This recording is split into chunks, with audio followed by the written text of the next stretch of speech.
Vamos para a mensagem, e a mensagem tem como título Brasil e Israel, bênção ou maldição? Temos ouvido bastante sobre essa questão, envolvendo o nosso governo e a nação de Israel, e nós queremos entender, através de uma visão bíblica, o que Deus diz sobre o assunto. Então, nós vamos dar uma olhada e ver o que as Sagradas Escrituras falam sobre isso. Vamos ver também ao longo da história, como que está registrado na história as nações que se tornaram amigas de Israel e também ver na atualidade o que Israel tem sido para as nações, uma vez que Deus chamou esse povo para ser luz das nações. Não quer dizer que tudo que eles fazem está certo, mas aquilo que eles procuram fazer de bom para as nações é sempre bem-vindo, uma vez que eles assim passam a cumprir os desígnios de Deus na história, tá bom? Então, abra sua Bíblia em Gênesis capítulo 12, versículo 3. No início da Bíblia, Gênesis capítulo 12, versículo 3. Todo mundo comigo? Podemos ler? Gênesis capítulo 12, versículo 3, é aquela conversa do Senhor Deus, né, melhor dizendo, com Abraão, o chamado de Abraão, e olha só o que ele vai dizer para Abraão no versículo 3, onde é estabelecida a relação de bênção ou maldição. Olha só o que diz, e a Deus falando, e abençoarei os que te abençoarem, e amaldiçoarei os que te amaldiçoarem, e em ti serão benditas todas as famílias da terra. E essa relação de bênção continua existindo nos nossos dias. Aqueles que abençoam Israel são abençoados, aqueles que se levantam contra Israel são amaldiçoados, porque em última instância se levantam contra quem? Contra o próprio Deus. Assim vemos também no Novo Testamento, aqueles que lutam contra a igreja de Deus, na verdade estão lutando contra quem? O próprio Deus, e não prevalecerão, não vencerão.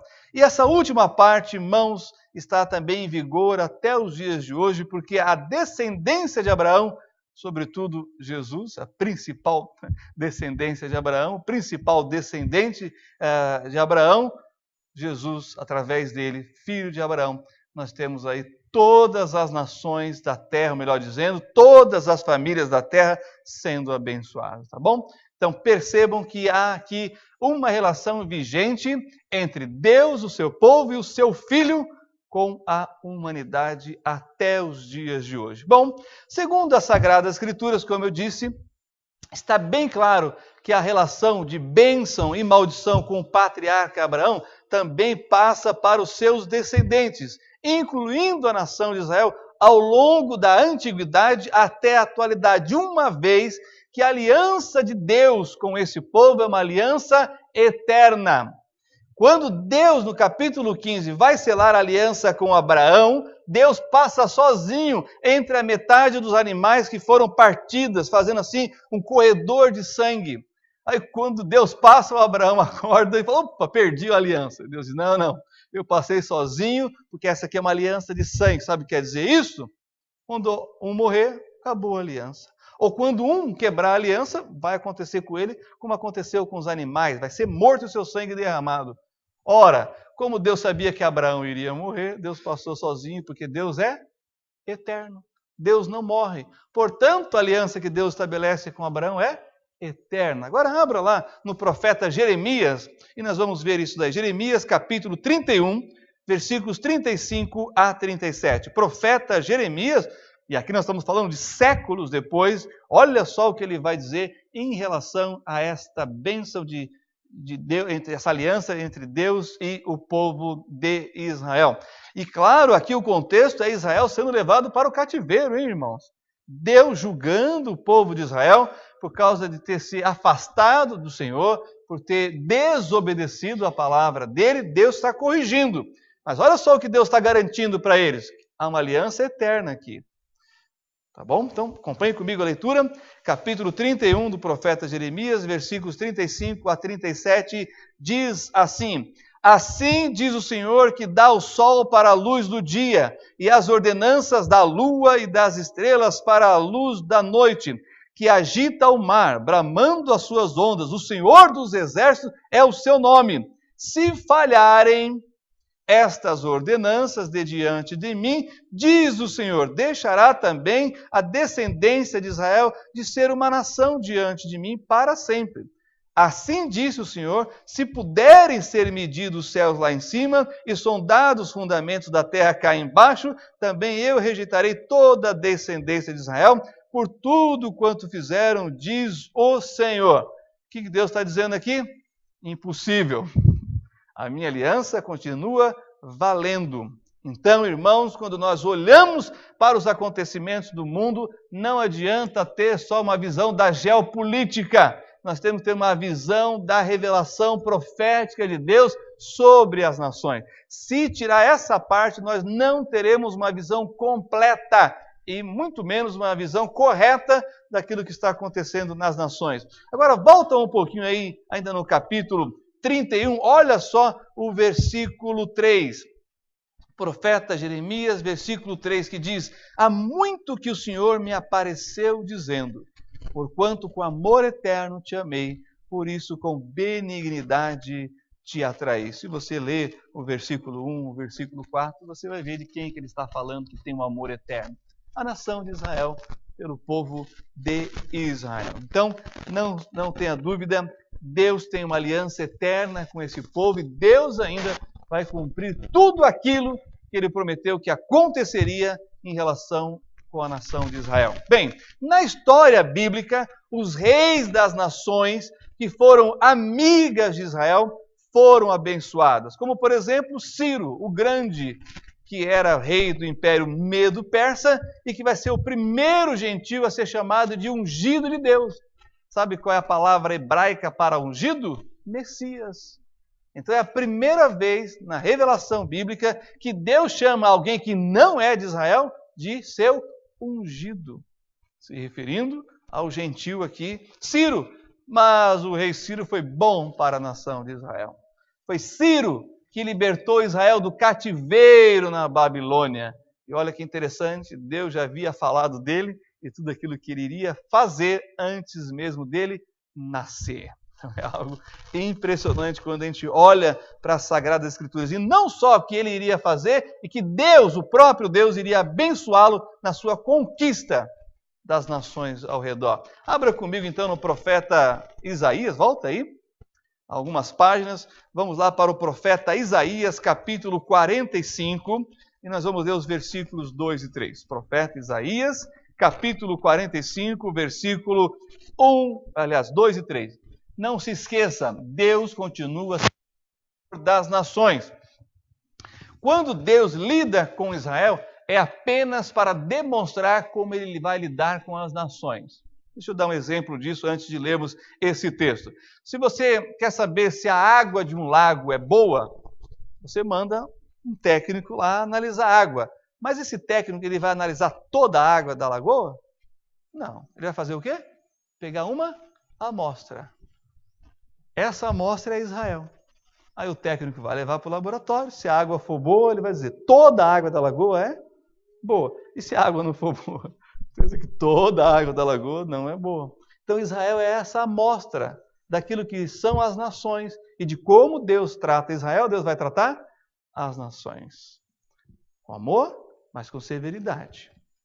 Com misericórdia, mas com justiça. As coisas vão andar juntas no tratamento de Deus com a nação de Israel e também no tratamento de Deus com as demais nações. Como é que nós podemos entender a relação de Deus com o Brasil, a nossa pátria? Assim como Deus age com Israel. Ora, quando o povo de Israel se rebelou contra Deus, passou a fazer coisas das quais Deus não se agrada, veio o quê? O juízo divino. E quando uma nação, seja ela qual for, começa a seguir os 10 mandamentos, o sermão da montanha de Jesus, começa a realmente tentar buscar a justiça e viver em fraternidade. O que Deus faz nos céus? Derrama bênçãos. É por isso que o salmo maravilhoso que o irmão Peter disse aqui, é isso mesmo, é abençoada a nação cujo Deus é o Senhor. Então, profeta Isaías, capítulo 45, versículos 2 e 3, Deus falando de abençoar a nação que está abençoando Israel. Olha só o que ele diz. Eu irei adiante de ti, Deus falando para Ciro, e endireitarei os caminhos tortuosos, quebrarei as portas de bronze e despedaçarei os ferrolhos de ferro, dar-te-ei os tesouros escondidos e as riquezas encobertas, para que saibas que eu sou o Senhor, o Deus de Israel, que te chama pelo teu nome. Leia o contexto aqui. Deus está chamando Ciro. Olha o versículo 1, só para dar mais clareza aqui para o texto. Assim diz o Senhor ao seu ungido, a Ciro, a quem tomo pela mão direita para abater as nações diante de sua face e descingir os lombos dos reis para abrir diante dele as portas, e as portas não se fecharão. Eu não sei se você sabe, na história desses grandes imperadores, Ciro é o primeiro a ser chamado de o Grande. Depois nós temos quem? Alexandre. Só depois. Mas Ciro aqui é o primeiro a ser grande diante de Deus, porque ele abençoou a nação de Israel. Também, e aqui eu quero citar alguns exemplos nas Sagradas Escrituras, também há o caso com os gibeonitas, moradores de Canaã, que se recusaram a participar de uma aliança cananita contra Israel. Está certo que eles buscaram uma aliança de bênção e proteção de uma forma assim meio mentirosa, mas o Josué não consultou a Deus e fez aliança com eles, depois teve que protegê-los dos inimigos. Mas esses gibeonitas perceberam que se eles se colocassem contra Israel, eles seriam destruídos. Então o que eles fizeram? Se colocaram ao lado de Israel. Também, irmãos, quando a gente pensa, por exemplo, no caso da monarquia, sabe que Davi conquistou vários reinos além de Israel, mas ele teve alguns amigos, alguns aliados, alguns reis aliados, como por exemplo Irão, que foi rei de Tiro. Tiro é o atual Líbano.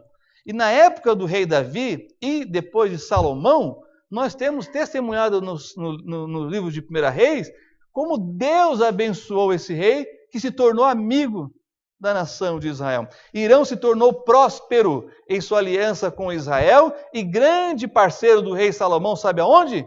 Fornecendo a madeira para a construção do templo. Olha que interessante que é isso. O cedro do Líbano, o cipreste, a madeira de cipreste que veio do Líbano, ajudou na construção do templo. Então, olha que interessante. Nós estamos falando do templo de Israel sendo construído, ajudado a ser construído por quem? Pelas nações, pelos gentios. Eles não eram judeus, eles não eram de Israel, mas eram aliados de Israel. E por mandar a madeira, Deus abençoou esse rei. Por outro lado, aquelas nações que se levantaram contra Israel caíram em desgraça devido ao juízo divino. Mesmo as superpotências como Babilônia, Assíria, Grécia e Roma. Isso é muito interessante. Eu não sei se você conhece o escritor Mark Twain. Olha que difícil que era a vida dele. Bom, tá certo que não era tão fácil lá no século XIX viajar pelo mundo, mas ele foi viajar pelo mundo e então ele escrevia sobre as suas viagens, ia descrevendo os lugares por onde ele passou. E ele foi para Israel. E olha o que ele vai dizer. Palavras de Mark Twain. Se as estatísticas estão corretas, os judeus são apenas 1% da humanidade. Uma faísca insignificante no brilho da Via Láctea. Normalmente, não se deveria ouvir falar deles. Mas ouvimos no passado e ouvimos ainda hoje falar deles. Na questão de popularidade e do sucesso, eles podem concorrer com qualquer povo da terra e seu significado na economia e no comércio não está em razão proporcional ao número de seus integrantes. Ele está falando antes deles serem nação. Tá? Ele está falando isso por volta do ano de 1900.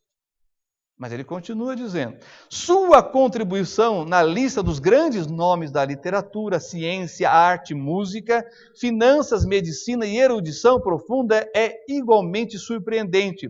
Israel impressionou grandemente o mundo durante os séculos, e isso com as mãos amarradas às costas. Israel poderia estar orgulhoso de si mesmo com razão. Os egípcios, babilônios, persas chegaram ao poder, tomaram o mundo com seu brilho e entraram em declínio. Seguiram-se os gregos e romanos, fizeram muito barulho. Isso é interessante, né? E depois desapareceram.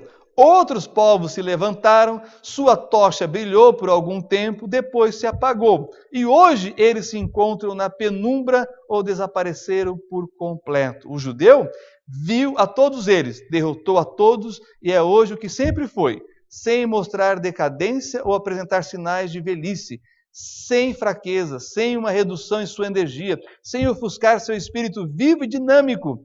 Todas as coisas são mortais, menos os judeus. Todas as outras forças se vão, eles ficam. E ele faz essa pergunta: qual é o mistério de sua imortalidade? É muito simples. Eles mesmos? Claro que não. Eu lembro de uma conversa com um israelense à beira do mar Mediterrâneo. Eu falei assim para eles, vocês judeus são muito inteligentes. Eu falei, nós não. É que nós temos que pensar mais do que vocês. Eu falei, como assim? Vocês não têm inimigos, nós temos. Vocês têm água, nós não temos. Então nós temos que superar tudo isso. Mas a resposta a essa pergunta é uma só: Deus.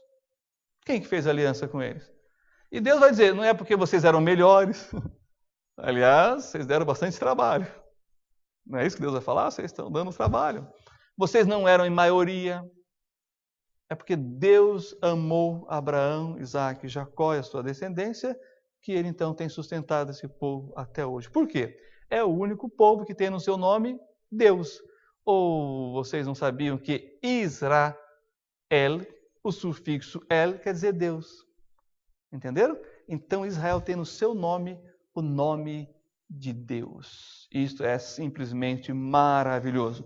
Na nossa aula de hebraico, nós aprendemos que Deus criou o mundo a partir do nada.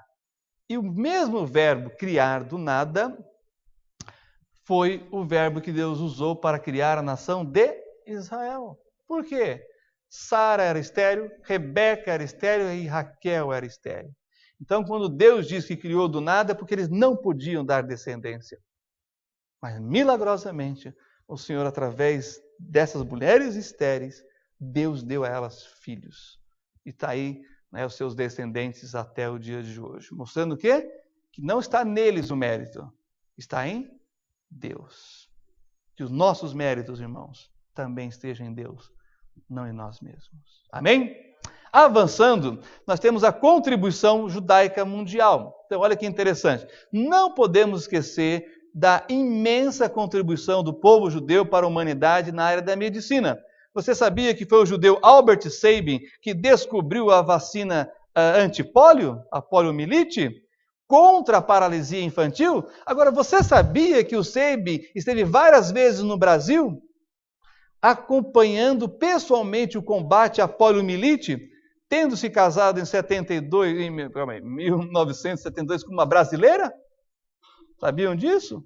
É por isso que a gotinha é tão famosa no nosso país. Não é?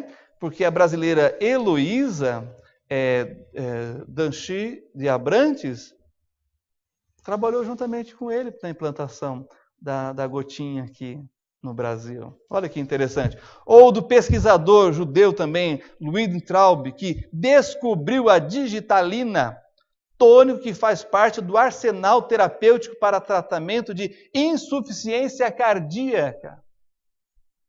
Dos cientistas judeus Spiro e Eilod, que descobriram o piramidon, a piramidona, a nossa famosa dipirona, novalgina. Quem não conhece isso? Composto químico derivado da antipirina e superior a ela como antipirético e analgésico, especialmente usado para dor de cabeça. Foram dois judeus aqui.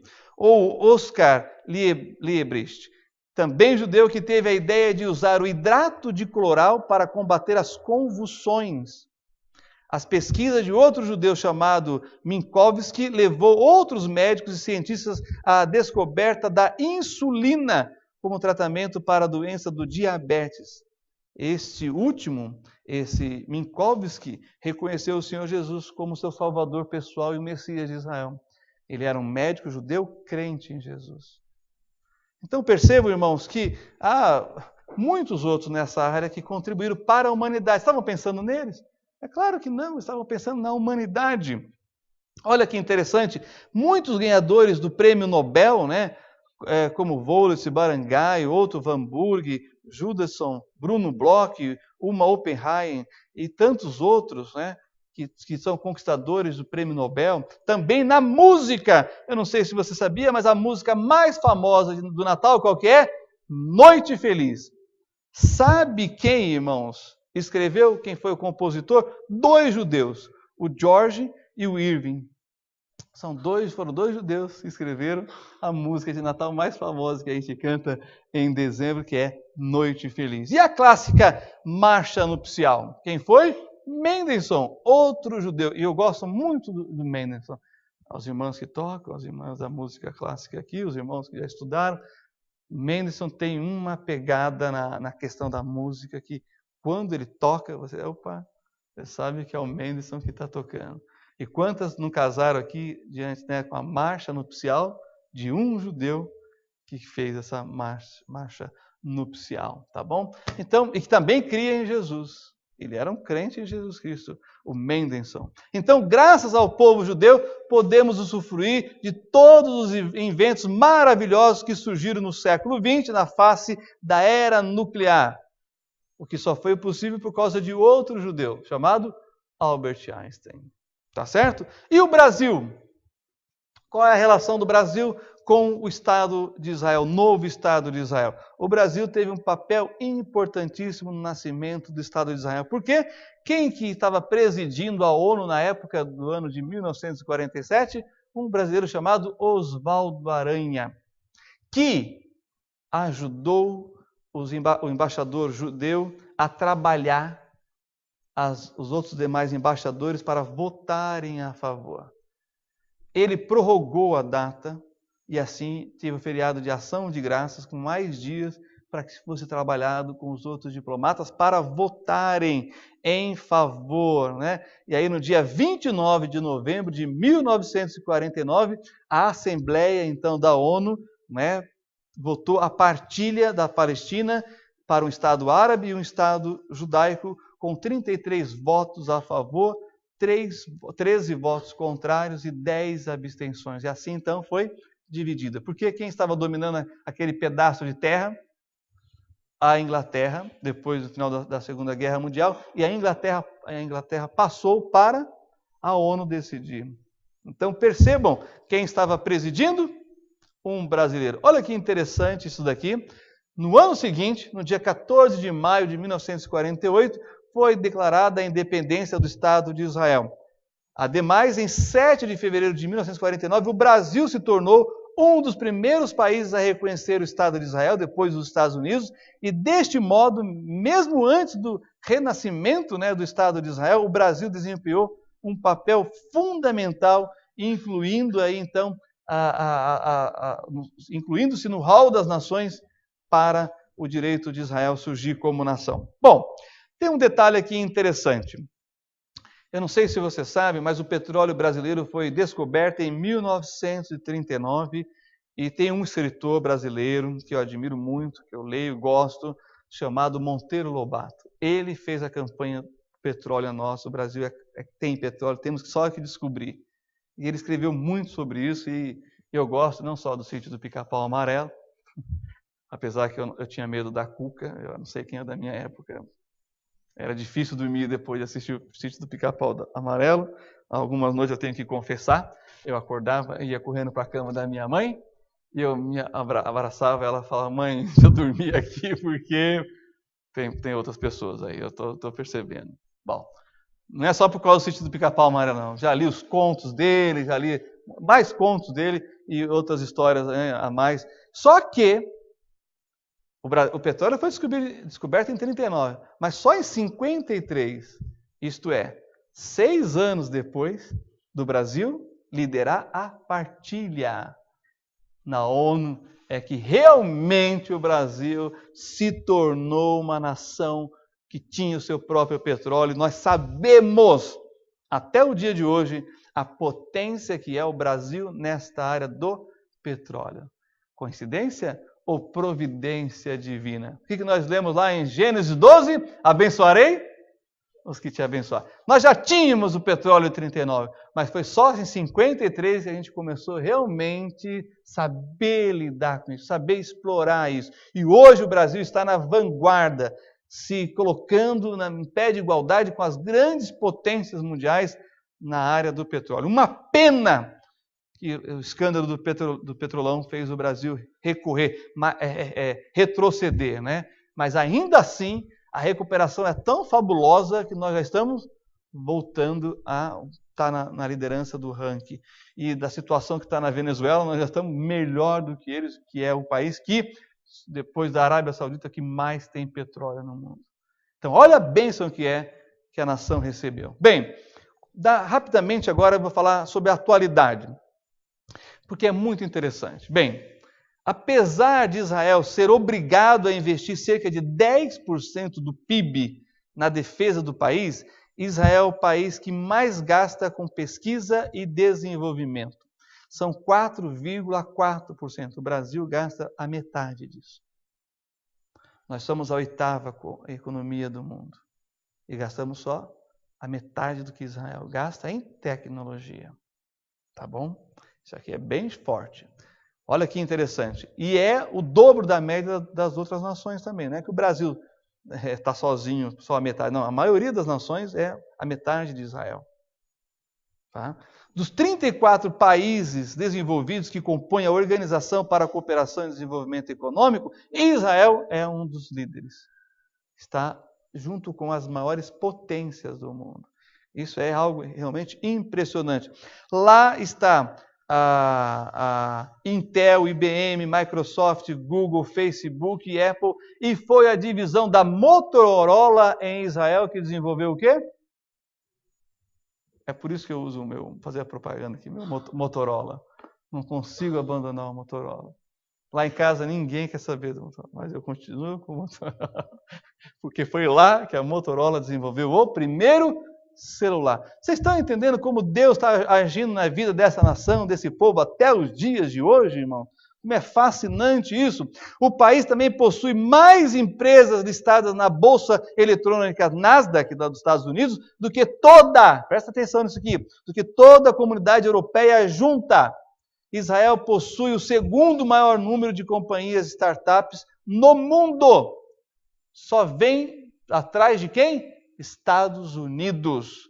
Dentre as criações dos cientistas israelenses, pode-se destacar o telefone celular, os chips, o processador Pentium da Intel, o sistema de armazenamento, o voicemail, o primeiro programa antivírus para computadores, e aí eu não sei o que é isso, ICQ, quem sabe, quem não sabe, aprenda, né? Que é o programa de comunicação instantânea pioneiro na internet. Olha só, apesar dos limitados recursos naturais, o intensivo desenvolvimento industrial e agrícola ao longo das últimas décadas fez com que Israel se tornasse amplamente autossuficiente na produção de alimentos.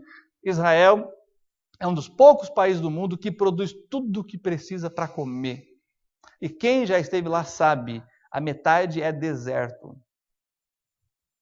Mas eles fizeram o deserto florescer. Israel, em 100 anos, plantaram 20 milhões de árvores. Quanto nós plantamos? Bom, não precisa entrar muito no assunto.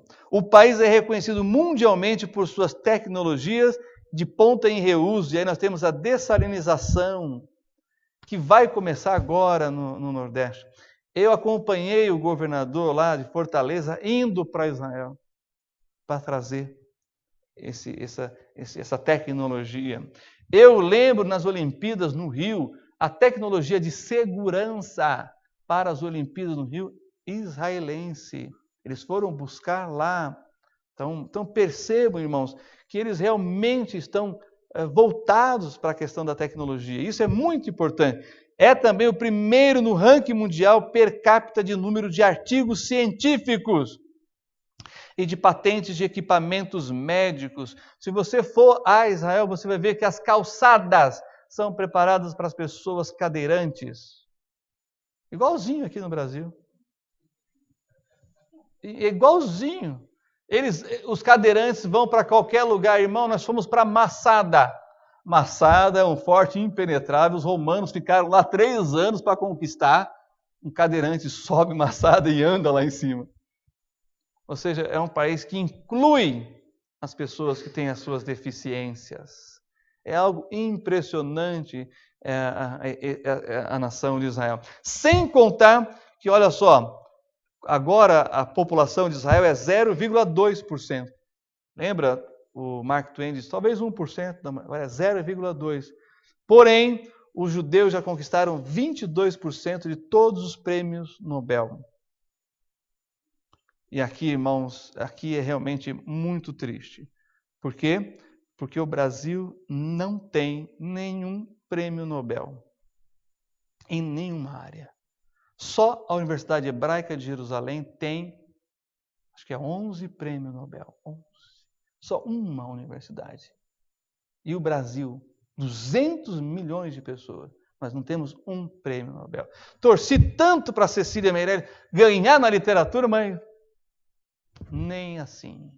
Então percebam que quando a gente olha para esse povo, a gente vai entender que Deus tem usado eles para abençoar a humanidade. Então eu volto a perguntar, Brasil e Israel, bênção ou maldição? E agora nós queremos então mostrar algumas coisas que são muito importantes para pensar. Quando acontecem desastres naturais, catástrofes, em várias partes do mundo, Israel é um dos primeiros países que se voluntariam para ir e socorrer as nações que estão passando por um momento de catástrofe. Assim como existe a cruz vermelha, eles têm a estrela de Davi vermelha. Porém, em alguns países muçulmanos que têm catástrofe, Israel também se voluntaria para mandar remédios, equipamentos, só que vai com a estrela vermelha, né, de Davi. Aí os muçulmanos se recusam a receber. Então, sabe o que eles fazem? Eles não mandam, né, pastor? Não, eles mandam. Eles arrancam a estrela e mandam sem a estrela. Ou seja, ninguém sabe que são eles que estão mandando, mas eles continuam enviando. Bom, falando sobre isso, nós sabemos que aqui em Minas Gerais, o que nós tivemos? Quem que veio socorrer? Uma equipe de israelenses. E olha, irmãos, eles deixaram equipamentos, tecnologia de alguns milhões de dólares. Eu não sei se você sabe, mas esses socorristas, eles correm um risco muito grande depois, por causa de alguma infecção, alguma contaminação, deles morrerem. Israel é um dos grupos que menos tem casos de morte. Por quê?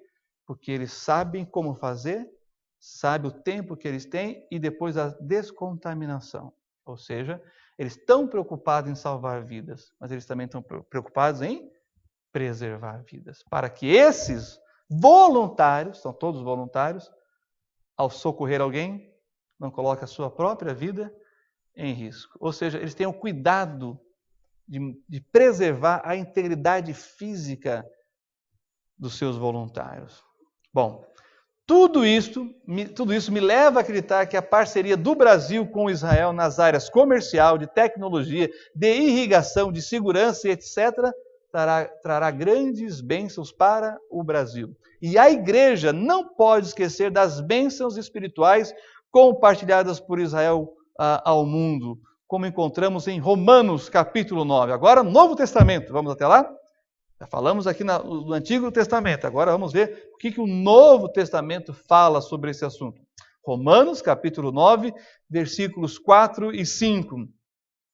Procurei dar de forma abreviada, né, algumas das coisas que o povo de Israel tem feito, a nação de Israel tem feito, mas agora eu quero ler a parte espiritual também.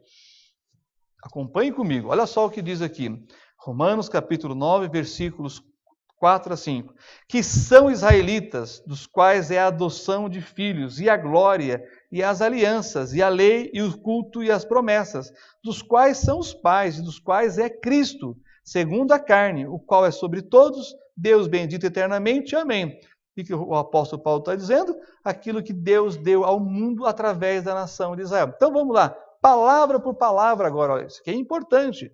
Deles nós recebemos a adoção. A adoção, irmãos, é a condição física e espiritual de fazermos parte da família de Deus. Nós não nascemos na família de Deus, mas Ele nos adota. E Ele nos dá o direito, através da adoção em Cristo, de sermos filhos. Co-irmãos com Cristo. E salvos pelo Senhor Jesus. Também Ele fala que deles nós recebemos a glória. A glória, irmãos, diz respeito à revelação divina. O que sabemos de Deus, sabemos pela Bíblia. A Bíblia foi dada através do povo judeu. Dos 40 escritores da Bíblia, só um não é judeu, que é Lucas. E ainda assim ele era um prosélito, ele cria no Deus de Abraão, Isaac e Jacó, ele era de origem grega, mas ele passou também depois a crer em Jesus Cristo, e se tornou um discípulo de Cristo, e ele vai ser o escritor do livro de Atos dos Apóstolos, e também ele vai ser um dos evangelistas. O evangelho de Lucas, que nós temos na Bíblia, foi escrito por um gentio, que cria no Deus de Abraão, Isaac e Jacó, e que passou a crer em Jesus Cristo. É o primeiro historiador da igreja. O que também que era médico. Tá bom? Então, glória diz respeito a isto. Também, olha que interessante, alianças. A posição de vassalo com o suzerano. Era assim que havia. O suzerano conquistava e o vassalo obedecia. A aliança de Deus, não. Não é uma aliança de conquista física, é uma conquista de coração. Ou não é isso que nós lemos lá? Em ti serão benditas todas as famílias. Como é que vão ser benditas? Através de uma aliança eterna. Não aquela que Deus fez com Abraão somente. Não aquela que Deus fez com Israel no Sinai. Mas uma que Deus fez com toda a humanidade. Sabe aonde? No Calvário. Lá em Jerusalém. No Gólgota. Na cruz. Ali Deus fez uma aliança com todo o mundo. Uma aliança também de sangue. Acompanhando, olha só, nós temos também a lei. O que é a lei? A forma de relação e obediência com Deus. Como é que eu posso agradar a Deus? Obedecendo a sua palavra. O que a sua palavra diz.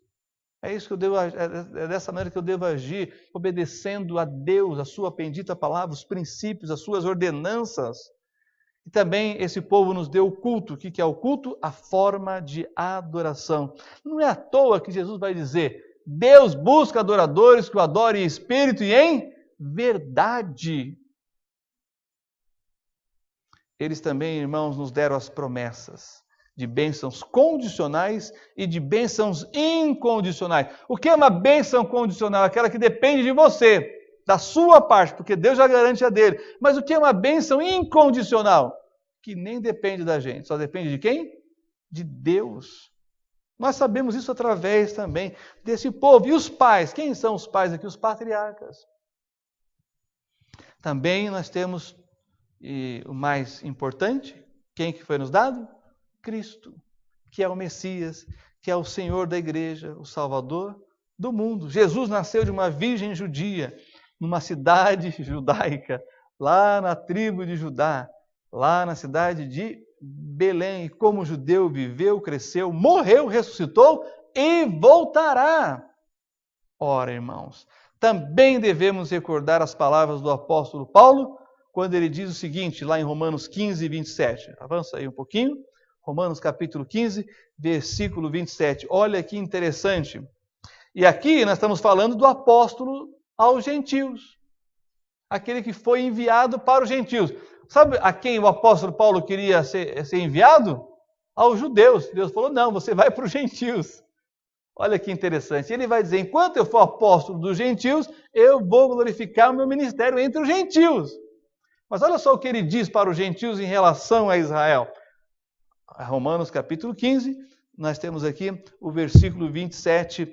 Isto lhes pareceu bem como devedores que são para com eles. Porque se os gentios foram participantes dos seus bens espirituais, devem também ministrar-lhes os temporais. Então, quando o nosso governo, seja ele qual for, decide fazer a coisa certa para com Israel, ele está cumprindo o quê? Essa palavra aqui. Olha, se recebemos tantas coisas deles na questão espiritual, também devemos compartilhar as coisas temporais, temporárias e materiais. E aí está a bênção. Devemos compartilhar com Israel bênçãos materiais, o que pode ser realizado por meio de um governo justo e que reconhece e respeita a soberania das nações. E por último, eu quero citar uma frase bem interessante que tempos atrás circulou nas mídias sociais, que sintetiza bem essa relação do Brasil e Israel, Israel e Brasil. Israel nunca recebeu R$1 do Brasil. Sabia disso? Mas enviou tropas, aeronaves e equipamentos para auxiliar no desastre de Brumadinho. Por sua vez, nações que receberam bilhões do BNDES, nações aqui próximas da gente e longe, não realizaram, isso aqui é muito sério, não realizaram nenhum pronunciamento expressando comoção. Vocês sabiam disso? Ninguém falou nada. Ninguém ligou. Ninguém mandou uma carta. Ninguém falou para o embaixador aqui. Fala que nós estamos nos solidarizando com a desgraça que está acontecendo aí. Irmãos, é muita gente que morreu. São muitas famílias destruídas. Ninguém se manifestou. Mas Israel fez o quê? Enviou. Foi o primeiro a enviar. E aí termina assim. Estivemos por anos, talvez, com os amigos errados. E eu sei, e você sabe, que os nossos verdadeiros amigos aparecem, se manifestam, quando está indo tudo mal com quem?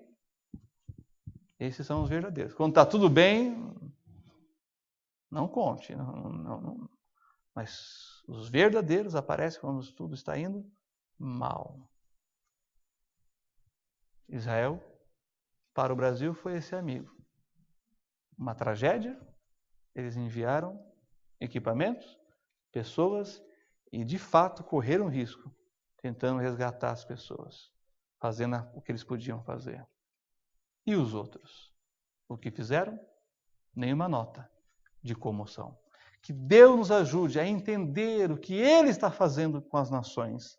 Que nós possamos entender, à luz da Bíblia Sagrada, em que lado devemos estar, que posição devemos tomar naquilo que Deus diz como revelação da sua palavra. Amém?